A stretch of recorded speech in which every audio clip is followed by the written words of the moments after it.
नमस्कार दोस्तों, कैसे हैं आप लोग। मैं एक बार फिर आ चुका हूं अपना नया वीडियो लेके, जो कि संबंधित है जैन धर्म से। और ये इसका भाग दूसरा है। भाग पहले पे मैं वीडियो ऑलरेडी बना चुका हूं, जो कि मेरे चैनल पे उपलब्ध है। जिन्होंने नहीं देखा है उसको जाके देख सकते हैं। और भाग 2 में भी 20 अति महत्वपूर्ण प्रश्नों को मैंने समायोजित किया है, जो कि आगामी आने वाली परीक्षाओं में मोस्ट इम्पॉर्टेंट है। और इसमें से कोई ना कोई प्रश्न ज़रूर आएगा, इसलिए वीडियो को ध्यान से देखिए। लेकिन वीडियो पे आगे बढ़ने से पहले प्लीज़ मेरे चैनल को लाइक करिए, सब्सक्राइब करिए और बेल आइकन को प्रेस करिए, जिससे कि मेरा नया नया वीडियो आपको आसानी से प्राप्त होता रहे। आइए आज का पहला प्रश्न देखते हैं। जैन साहित्य में चरित्र किसको कहते हैं। और आपके ऑप्शन है, पहला ऑप्शन है पुराण, दूसरा ऑप्शन है त्रिपिटक, तीसरा ऑप्शन है त्रिरत्न और चौथा ऑप्शन है आपका प्रकीर्ण। तो इसका सही जवाब होगा दोस्तों पुराण। ऑप्शन नंबर पहला पुराण, यानी कि पुराण जैन साहित्य में चरित्र के नाम से जाना जाता है। और बाकी के तीनों ऑप्शन देख लेते हैं। त्रिपिटक, त्रिपिटक बौद्ध धर्म का ग्रंथ है, जिसमें कि बौद्ध धर्म से संबंधित नियम कानून का वर्णन है। तीसरा है त्रिरत्न, ये जैन धर्म से संबंधित है। और त्रिरत्नों को मोक्ष प्राप्ति के लिए काफ़ी अहम माना जाता है जैन धर्म में। और प्रकीर्ण चौथा है, जो कि जैन साहित्य का एक भाग है। अगला प्रश्न है हमारा, पतिलाना जैन मंदिर कहाँ स्थित है। ऑप्शन आपके सामने है, पहला अरावली पर्वत, दूसरा खजुराहो, तीसरा गुजरात, चौथा कर्नाटक। तो हमारा इसका सही जवाब होगा पतिलाना जैन मंदिर गुजरात में स्थित है।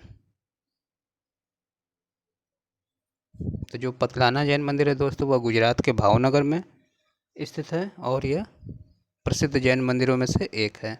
बाकी के तीन ऑप्शन देख लेते हैं। अरावली पर्वत, ये भी जैन मंदिर से के लिए प्रसिद्ध है और दिलवाड़ा का जैन मंदिर अरावली पर्वत पे ही स्थित है।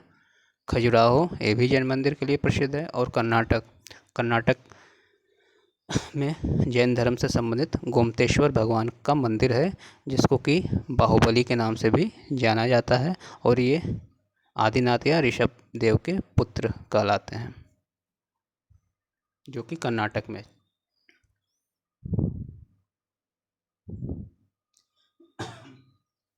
अगला प्रश्न है हमारा, जैन धर्म में श्वेतांबर और दिगंबर के मध्य विभाजन किस राजा के समय में हुआ था। ऑप्शन आपके सामने है, अशोक, दूसरा चंद्रगुप्त मौर्य, तीसरा ऑप्शन है चंद्रगुप्त, चौथा ऑप्शन है आपका कनिष्क। तो दोस्तों जैन धर्म में दिगंबर और श्वेतांबर संप्रदाय में विभाजन प्रथम जैन सम्मेलन में हुआ था, जिसका सम्मेलन चंद्रगुप्त मौर्य के समय में पाटलिपुत्र में 300 ईसा पूर्व में हुआ था। इस प्रकार हमारा सही ऑप्शन है ऑप्शन नंबर दूसरा चंद्रगुप्त मौर्य। और बाकी के तीनों ऑप्शन देख लेते हैं हम लोग। अशोक, ये चंद्रगुप्त मौर्य के पौत्र थे और एक महान भारतवर्ष के इनकी गणना महान शासकों में होती है और यह एक बौद्ध धर्म को मानने वाले थे। चंद्रगुप्त ये गुप्त वंश के प्रतापी शासक थे। और कनिष्क यह कुषाण वंश के सबसे प्रसिद्ध शासक थे और कनिष्क को दूसरा अशोक भी कहा जाता है। अगला, महावीर के बाद जैन धर्म का अध्यक्ष कौन बना था। तो ऑप्शन आपके सामने है, पहला उपाली, दूसरा स्थूलभद्र, तीसरा भद्रबाहु, चौथा सुधर्मन। तो जैसा कि आपको पता है दोस्तों कि महावीर स्वामी ने जैन संघ की स्थापना की थी और जैन संघ में 11 व्यक्तियों का एक समूह था, जिनको कि गणधर कहा जाता था और सुधर्मन इन्हीं 11 गणधरों में से एक थे। और महावीर स्वामी की जीवन काल में ही उनके 10 गणधरों की मृत्यु हो चुकी थी और एकमात्र जीवित व्यक्ति सुधर्मन थे। इस प्रकार महावीर स्वामी के मृत्यु के पश्चात जैन धर्म के अध्यक्ष सुधर्मन को बनाया गया। इस प्रकार हमारा उत्तर चौथा सही है।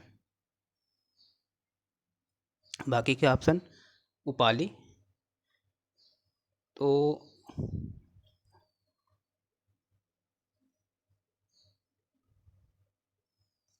उपाली जो हैं वो महावीर स्वामी के दामाद थे और इनके प्रथम अनुयायी या शिष्य थे। स्थूलभद्र ने श्वेतांबर संप्रदाय की स्थापना की थी और भद्रबाहु ने दिगंबर संप्रदाय की स्थापना की थी। अगला है जैन ग्रंथ में कल्पसूत्र की स्थापना या रचना किसने की है। तो हमारा सही जवाब होगा कि जैन धर्म में कल्पसूत्र की रचना भद्रबाहु ने की है, यानी कि ऑप्शन नंबर 2।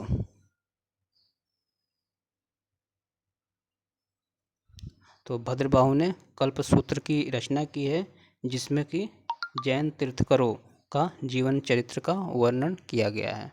बाकी स्थूलभद्र सुधर्मन के बारे में आपको मैं पहले ही बता चुका हूँ। और कल्काचार्य ये एक बौद्ध धर्म को मानने वाले व्यक्ति थे, जिनका संबंध महाराष्ट्र से था।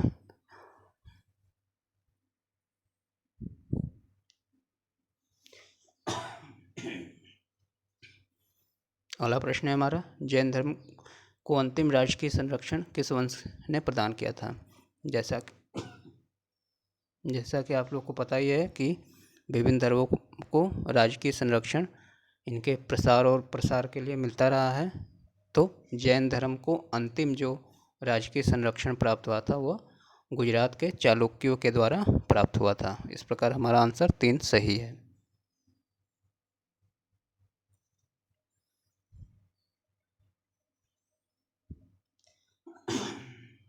अगला है कि प्रभासगिरी तीर्थ कहाँ स्थित है। ऑप्शन आपके हैं, पहला दिलवाड़ा, दूसरा वल्लभी, तीसरा कपिलवस्तु, चौथा कौशाम्बी। तो आपका सही जवाब है ऑप्शन नंबर 4 कौशाम्बी। जो कौशाम्बी है दोस्तों, कौशाम्बी में जैन धर्म के 6वें तीर्थंकर पद्म प्रभु का जन्म स्थान है, इसलिए यह जैन धर्म के लिए एक पवित्र स्थान है। बाकी दिलवाड़ा का जैन मंदिर अरावली पर्वत राजस्थान में है। वल्लभी में द्वितीय जैन सम्मेलन का आयोजन हुआ था। कपिलवस्तु में महावीर स्वामी का जन्म हुआ था। अगला है त्रिरत्न सिद्धांत आवश्यक है। तो पहला ऑप्शन है आपका मोक्ष प्राप्ति के लिए, दूसरा शांति प्राप्ति के लिए, तीसरा पाप मुक्त होने के लिए, चौथा जैन धर्म के प्रसार के लिए। तो दोस्तों इसमें हमारा ऑप्शन नंबर पहला सही है, यानी कि मोक्ष प्राप्ति के लिए।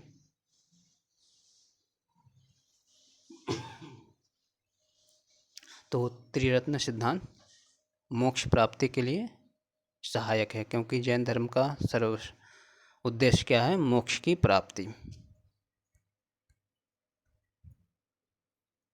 अगला है श्याववाद या अनेकतावाद सिद्धांत संबंधित है। ऑप्शन जैन धर्म से, दूसरा ऑप्शन बौद्ध धर्म से, तीसरा आजीवक, चौथा शैव धर्म से। तो इसका हमारा सही जवाब होगा ऑप्शन नंबर 1 जैन धर्म।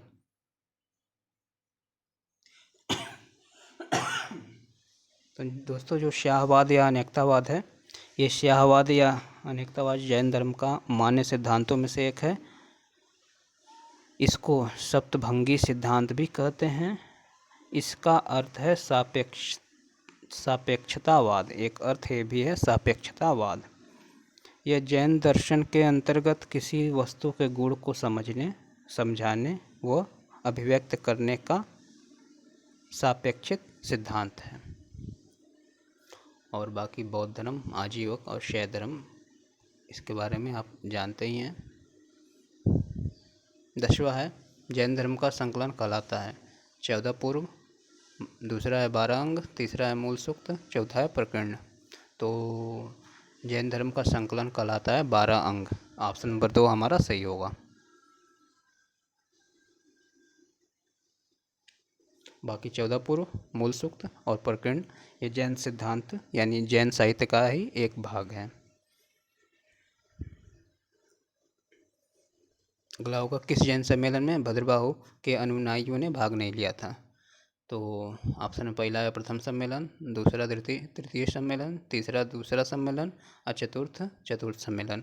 तो जैसा आप सबको पता है कि जैन धर्म में 2 ही सम्मेलनों का आयोजन हुआ है। इस प्रकार पहला और दूसरे में से ही एक होगा और 2 ऑप्शन आप पहले ही छोड़ दीजिए। तो जैन सम्मेलन में भद्रबाहु के अनुयायियों ने पहले सम्मेलन में भाग नहीं लिया था। इसमें केवल स्थूलभद्र के शिष्यों ने भाग लिया था और इसी सम्मेलन में जैन धर्म 2 भागों में श्वेतांबर और दिगंबर में बढ़ गया था और प्रथम सम्मेलन का आयोजन पाटलिपुत्र में चंद्रगुप्त मौर्य की शासन काल में 300 ईसा पूर्व में हुआ था।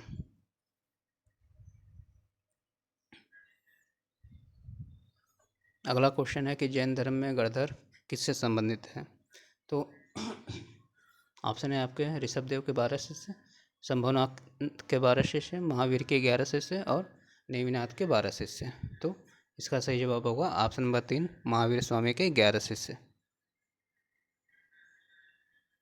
इसके बारे में मैंने आपको ऊपर बता ही चुका हूँ कि गणधर क्या होता है। गणधर महावीर स्वामी द्वारा शुरू किया गया जैन संघ में 11 गणधरों की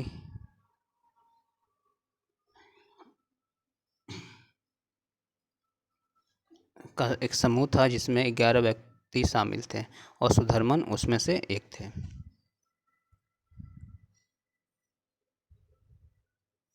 सनवर प्रक्रिया का क्या अर्थ है। ऑप्शन नंबर 1 है रोकना या निर्जरा के पहले की प्रक्रिया है। दूसरा समाप्त करना, तीसरा ज्ञान की ओर बढ़ना, चौथा स्वयं को पवित्र करना। तो इसमें आपका ऑप्शन होगा ऑप्शन नंबर पहला, रोकना। यह निर्जरा के पहले की प्रक्रिया है।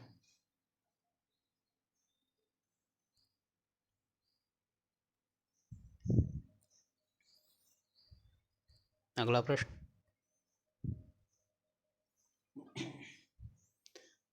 निर्जरा का क्या मतलब होता है जैन धर्म में। प्रश्न नंबर 1, जन्म मरण के चक्र से मुक्त होना। दूसरा कर्म करना। तीसरा त्रिरत्नों को समझना। चौथा कल्पसूत्र का अनुवाद करना। तो आई होप इसका उत्तर सबको पता होगा। इसका उत्तर है ऑप्शन नंबर पहला, जन्म मरण के चक्र से मुक्त होना।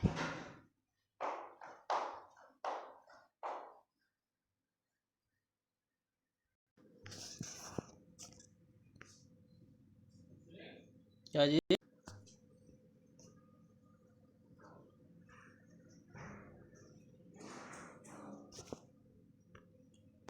15वां प्रश्न है आपका, जैन धर्म के अनुसार सृष्टि का सृजन हुआ था।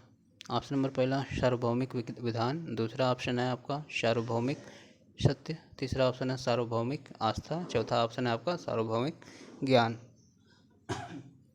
तो इसका सही जवाब होगा ऑप्शन नंबर पहला, सार्वभौमिक विधान। यानी कि जैन धर्म के अनुसार सृष्टि का सृजन सार्वभौमिक विधान के अनुसार हुआ है।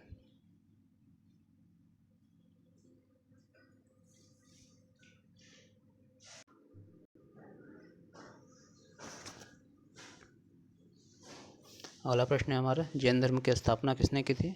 ऑप्शन आपके सामने है, पहला नेमिनाथ, दूसरा महावीर, तीसरा शंभुनाथ, चौथा आदिनाथ। तो हमारा सही जवाब होगा ऑप्शन नंबर 4, आदिनाथ। इनको हम ऋषभदेव के नाम से भी जानते हैं। आदिनाथ या ऋषभदेव जैन धर्म के प्रथम तीर्थकर और जैन धर्म के संस्थापक कहे जाते हैं। बाकी नेमिनाथ, महावीर और शंभुनाथ के बारे में मैंने आपको पहले भाग में बता दिया है। 17वां, ऋग्वेद में किन 2 तीर्थकरों का नाम मिलता है। तो ऑप्शन आपके सामने है, पहला ऑप्शन है ऋषभदेव और महावीर। दूसरा ऑप्शन है ऋषभदेव और अरिष्टनेमि। तीसरा का ऑप्शन है आपके सामने महावीर और शंभुनाथ और चौथा ऑप्शन है आपके सामने महावीर और नेमिनाथ। तो इसमें हमारा ऑप्शन नंबर 2 सही होगा। यानी कि ऋषभदेव और अरिष्टनेमि का जिक्र हमको ऋग्वेद में मिलता है।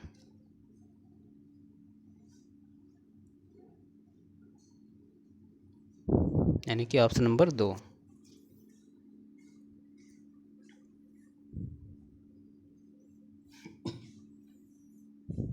अगला है, दक्षिण भारत में जैन धर्म का प्रसार किसने किया था। ऑप्शन है आपके सामने स्थूलभद्र। दूसरा ऑप्शन है जमाली। तीसरा ऑप्शन है आपका नेमिनाथ। चौथा ऑप्शन है आपका भद्रबाहु। तो इसका सही जवाब होगा ऑप्शन नंबर 4, भद्रबाहु। जैसा आपको पता है दोस्तों कि पाटलिपुत्र में 12 वर्षों का भीषण अकाल पड़ा था, जिसमें भद्रबाहु अपने शिष्यों को लेकर दक्षिण भारत की ओर प्रस्थान कर गए थे और वहाँ पे उन्होंने जैन धर्म का प्रसार और प्रचार किया था। और बाकी के 3 ऑप्शन स्थूलभद्र, जमाली और नेमिनाथ के बारे में आप जानते हैं, इसको मैंने पहले ऊपर ही बता दिया है।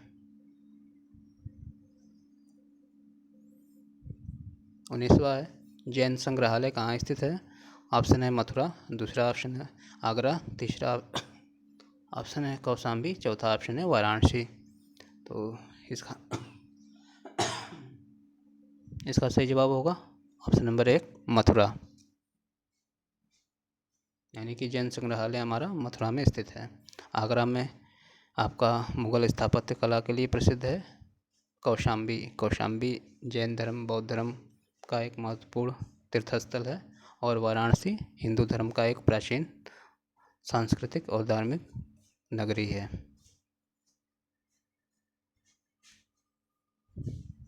20वां और अंतिमवां प्रश्न, हाथी गुफा अभिलेख किससे संबंधित है? पहला है अशोक, दूसरा ऑप्शन है खारवेल, तीसरा है इक्ष्वाकु और चौथा ऑप्शन है चंद्रगुप्त मौर्य। तो इसका सही जवाब होगा ऑप्शन नंबर 2 खारवेल, यानी कि जो हाथी गुफा अभिलेख है वो खारवेल से संबंधित है, जो कि कलिंग का शासक था। और ये हाथी गुफा अभिलेख उदयगिरी पर्वत भुवनेश्वर से प्राप्त हुआ है। तो इस प्रकार दोस्तों जैन धर्म के 20 अति महत्वपूर्ण प्रश्नों का सेट खत्म हुआ। वीडियो को देखने के लिए धन्यवाद। प्लीज़ वीडियो को लाइक और शेयर करिए और मैं जल्दी आपके सामने अपना नया वीडियो लेके हाजिर होऊंगा। धन्यवाद, नमस्कार।